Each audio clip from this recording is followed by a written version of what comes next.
One beautiful morning in heaven, the Lord and St. Paul the Apostle were sitting under a large tree by a stream, enjoying the great beauty that surrounded them. The Lord looked over at Paul, and when their eyes met, he said to him, "Paul, one of my finest diamonds called Nancy is down there, and she has been badly damaged by the world. I think it is about time to get her fixed up so that we can bring her back to us. I don't want to bring her back in her present condition. She has given up all hope, and I am finding out that she is on the verge of taking her own life. I cannot let this happen. This is something I cannot allow."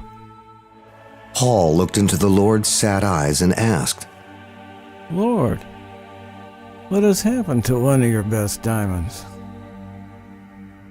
"As you well know, Paul, Satan still rules the world below for now, and he has killed off most of her family already. Also, her father ran off with another woman when she was just a teenager, and her poor mother had quite a struggle to support her and her older brother." "Yes, Lord, but didn't you give her a good husband on February the 14th, 1970 to take care of her and make her happy?" "That is so, Paul. However, Satan gave her husband a bad case of Alzheimer's disease at the very early age of 41 and caused her a tremendous burden taking care of him in that condition. As if this was not enough, in a short period of time, her father, stepfather, brother, and finally her husband also died. Basically, her entire family has left this life except her mother, with whom she was quite close. Not yet satisfied, Satan decided to give her breast cancer on top of all the rest of her agonies. This is when she just gave up on life, and I fear she might drink herself to death, or possibly even worse, if you know what I'm getting at. I know she wants to die, but it's not in my plan, and I'm in control, even if the world doesn't believe it yet. I will let Satan do his worst for a time until I deal with him for good." "Well then, what is your plan for her?" "I am considering a man down there named after the apple of my eye, King David." "Lord, haven't you given him every advantage? He has a wonderful family and great parents who will be there for many years. His whole family has been greatly blessed. However, he shows little appreciation. How can he help? I don't feel that he is worthy of such a task. He has not shown himself to be a good example of a good Christian so far." Paul, he at one time was very much into the scriptures and admittedly has backslid greatly, but he still loves me. Also, he likes to fix things, so maybe he can fix my precious diamond if I give him the chance. "I don't know, Lord. Maybe you should seek another candidate. This is too serious a task to be taken lightly.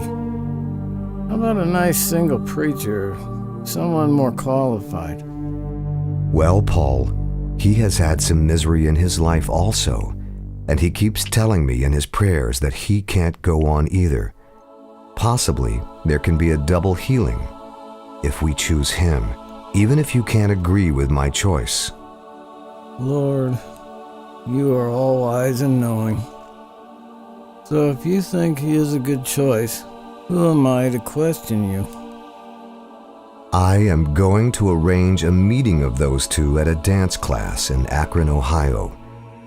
I will give her into his care for 18 years, 4 months, and 6 days, and then I will end my loan to him of her and bring my diamond home to heaven.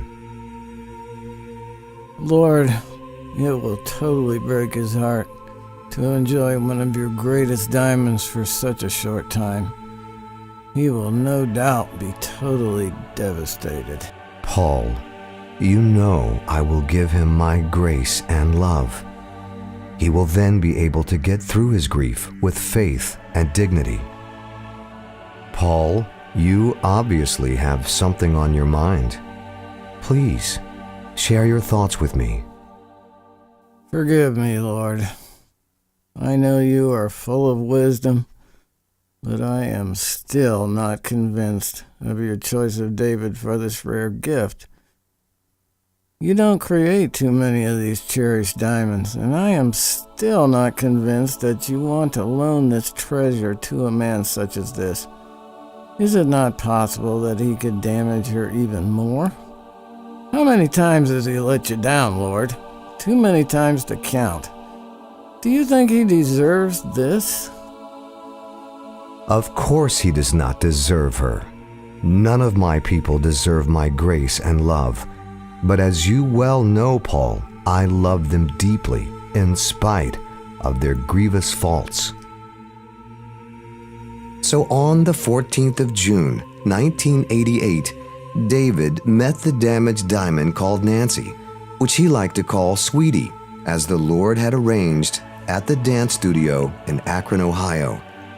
The first year or so was pretty rough, but after a time, life got better and better, with a few setbacks, such as the death of her mother and their home on March 13, 1996, of brain cancer.